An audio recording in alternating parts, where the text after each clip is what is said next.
Bonjour à toutes et à tous et bienvenue dans cette nouvelle vidéo. En ce 5 décembre 2022, journée internationale du bénévolat, nous sommes heureux d'être ici et nous tenons tout d'abord à féliciter l'ensemble des bénévoles et à remercier l'ensemble des bénévoles en France, en Europe et dans le monde qui sont restés actifs, on l'a vu pendant la crise du Covid-19, durant la guerre en Ukraine, bien avant mais aussi après. Le bénévolat, un secteur essentiel, donc on remercie l'ensemble des bénévoles et aussi ceux qui font vivre notre association. Notre association qui est d'ailleurs engagée dans de nombreux domaines, vous le savez, il y en a un qui lui tient particulièrement à cœur, c'est la formation aux gestes qui sauvent. On développe ce point à travers des partenariats, à travers des initiations aux gestes qui sauvent sur les différents stands qu'on tient pendant des forums ou encore en faisant gagner des formations aux gestes qui sauvent dans nos jeux. Voilà, et donc aujourd'hui on cherche à approfondir ce point en cette journée internationale du bénévolat. Partons à la rencontre d'un acteur majeur sur ce secteur, un acteur international, l'entreprise Mindray. Restez attentifs tout au long de la vidéo parce qu'il y aura des petits indices, voire la réponse à la question du jour de notre calendrier de l'Avent où vous pouvez tenter de gagner des cadeaux. D'ailleurs, on vous montrera à la fin aussi un goodies que Mindray nous a remis et qui seront présents dans nos différents lots. Et je vous propose de commencer. C'est parti, allons-y. Bienvenue chez Mindray. Je m'appelle Grant Xu. Je suis dirigeant de Mindray France. Mindray est présent en France depuis 14 ans et nous fournissons non seulement des solutions pour l'ensemble des hôpitaux, mais aussi pour des lieux publics. Mindray prenons également souvent des initiatives pour essayer d'aider la société. Par conséquent, nous sommes très heureux de faire don de notre DAE à l'association. La santé a choisi pour permettre à plus de personnes d'accéder à des meilleurs soins. Merci beaucoup.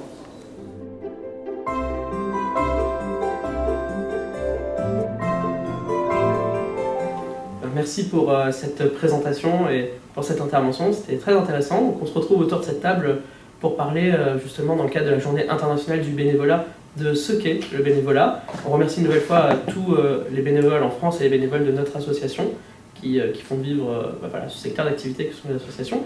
Et justement, intéressons-nous un petit peu à Mindray, ses employés, et pour vous, qu'est-ce que le bénévolat et qu'est-ce que ça représente? Bonjour, moi je me présente, Julien Leglis, je suis arrivé chez Mindray récemment.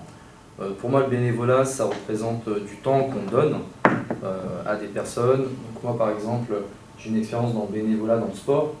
Donc, je coach des enfants entre 8 et 11 ans.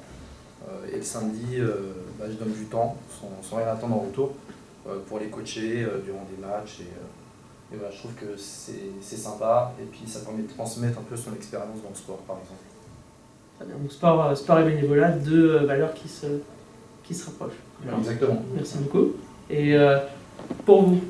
Donc Jean-Jacques Vincent, directeur marketing PMLS.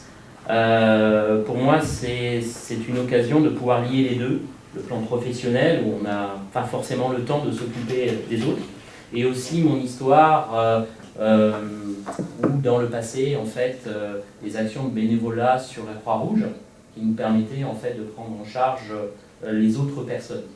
Aujourd'hui, ce lien entre la technologie et le bénévolat nous permet vraiment de tracer une ligne qui nous manque en fait dans la pression du quotidien, dans l'actualité, faire une pause et de pouvoir enfin se tourner vers les autres.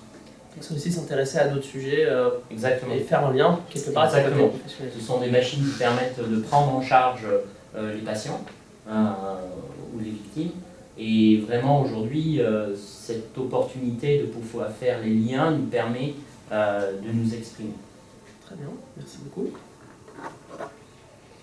Je m'appelle Pauline Leroyer, effectivement je vous rejoins un peu sur ces valeurs.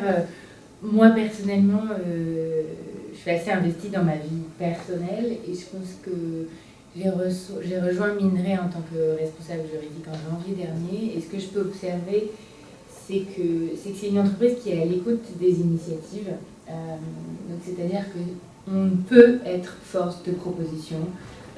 Si on a une idée, un sujet à développer, on peut le mettre sur la table. On en parle régulièrement au comité de direction. On a de plus en plus d'initiatives. Alors, c'est des petits grains de sable, mais je Je pense que c'est très important et là dans ma vie personnelle par exemple, je participe à un projet de mentoring sur des femmes qui ont été victimes de violences. Et donc l'idée c'est de les accompagner sur un an, donc d'avoir des rendez-vous mensuels avec elles, leur apprendre à refaire un CV, simuler un entretien d'embauche, leur faire visiter tout simplement une entreprise, mettre un pied dans le monde du travail pour les aider à trouver un job et reprendre un peu les rênes de leur vie. Et voilà, c'est des petites actions, je pense, à chacun à notre échelle et qu'on peut faire ou bien personnellement ou proposer à notre entreprise. Et c'est ce que j'aime chez Minerai, c'est que je pense que parfois l'entreprise peut être facilitateur d'actions. Par exemple, je fais une récolte de jouets pour un hôpital. C'est des choses qui sont assez faciles à mettre en place quand on travaille sur un lieu commun où viennent régulièrement tous les jours des gens. Et je crois que Minerai a une direction de poursuivre dans ce sens. Donc ça fait partie aussi d'une certaine fierté de travailler pour une entreprise qui engage.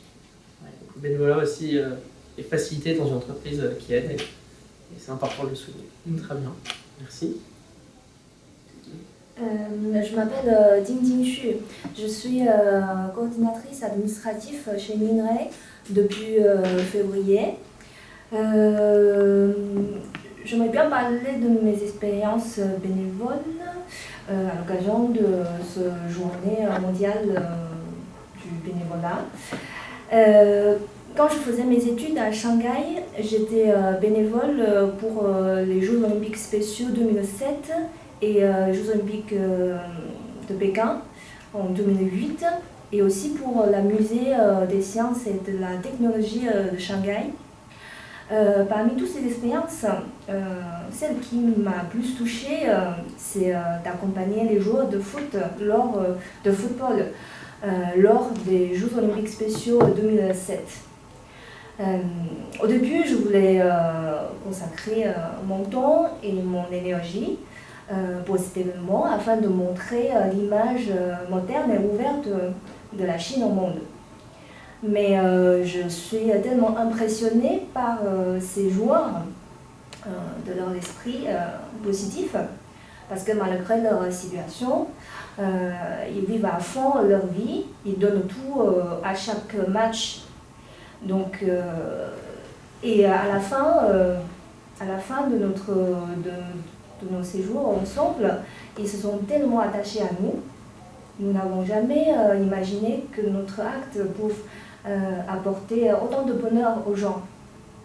Et c'est grâce à cette expérience j'ai recueilli l'amitié avec ces joueurs et aussi l'esprit positif face à toutes circonstances. Pour moi, être bénévole, c'est enrichir la vie des gens qui ont besoin de moi et aussi enrichir ma vie.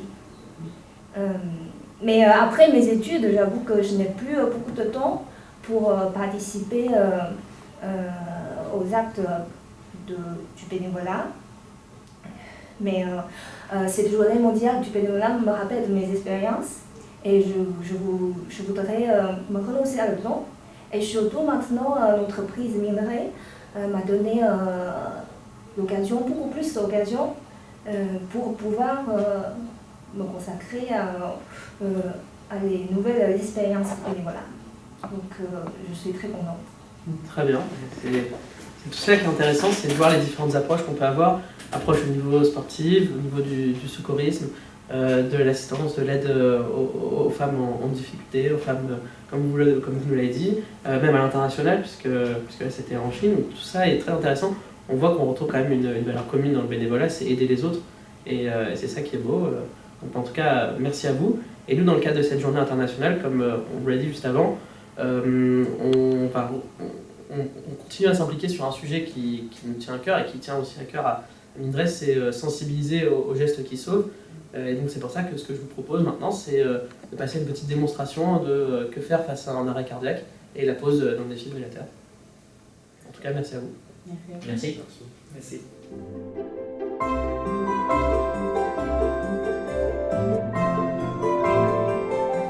Donc on va voir justement maintenant Que fait-on face à une victime qui est en face de nous? La première chose que l'on doit voir, c'est si la victime est consciente ou pas. Pour cela, on va lui attraper délicatement l'épaule, et lui attraper délicatement la main, et lui demander « Monsieur, monsieur, madame, madame, si vous m'entendez, serrez-moi la main, ouvrez les yeux. » La victime ne me répond pas, elle est donc inconsciente. Pour cela, j'ai besoin de savoir si la victime respire ou pas. Je vais donc placer délicatement ma main sur son front, 2 doigts sous le menton, et basculer légèrement la tête vers l'arrière. Placer mon oreille au-dessus de sa bouche et de son nez et regarder en direction des jambes pour vérifier si la victime respire pendant 10 secondes au maximum. Si le ventre et la poitrine se soulèvent, si je sens un éventuel bruit et j'entends un éventuel bruit de la respiration, alors la victime respire, je peux la placer en position latérale de sécurité. Dans le cas présent, la victime ne respire pas. Je vais donc demander très rapidement au témoin d'appeler les secours, le 112 de préférence. Sinon, s'il n'y a pas de témoin, je peux prendre mon téléphone, le mettre en haut-parleur sur le côté, et très rapidement, je vais commencer un massage cardiaque. J'indique très rapidement la localisation de l'endroit où se situe la scène et qu'il y a un arrêt cardiaque. Toujours s'il y a un témoin, je lui dis, une fois que vous avez passé l'alerte au secours, amenez-moi un défibrillateur. Et moi, pendant ce temps-là, je place le talon de la paume de ma main à l'intersection entre l'axe du sternum et les 2 tétons, j'entrecroise mes doigts, je me place perpendiculairement au-dessus de la victime, bras tendus, coude verrouillé, et je commence le massage cardiaque sur un rythme de 100 à 120 compressions par minute.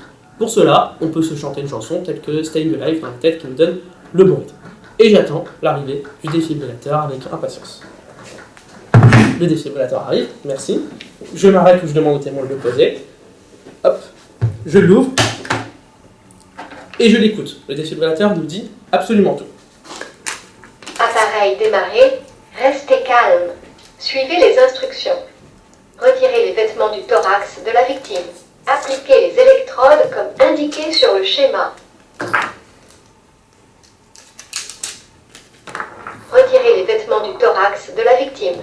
Appliquez les électrodes comme indiqué sur le schéma.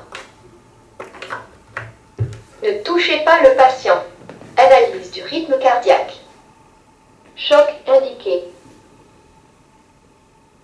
Donc là, l'appareil va Le envoyer... choc sera délivré dans 3, 2, 1. Choc délivré. Vous pouvez toucher la victime. Commencez le massage cardiaque immédiatement. Suivez le métronome pour effectuer 30 compressions et 2 insufflations. À savoir qu'il n'est pas nécessaire d'effectuer l'insufflation, il n'est pas obligatoire. On peut continuer les compressions jusqu'à l'arrivée des secours ou le relais par un autre témoin. On continue donc comme ça.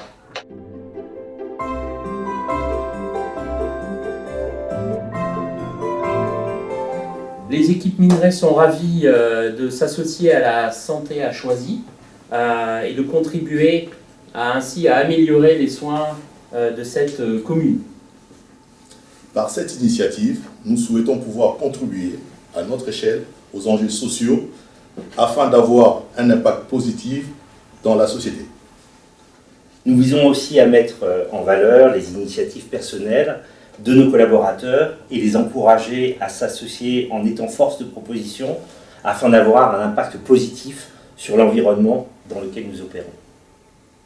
Cette initiative est en lien avec la mission de Minerais qui est d'améliorer la santé pour tous et en faisant progresser les technologies médicales et rendre les soins de santé plus accessibles. Merci, merci à vous. Merci beaucoup. Merci.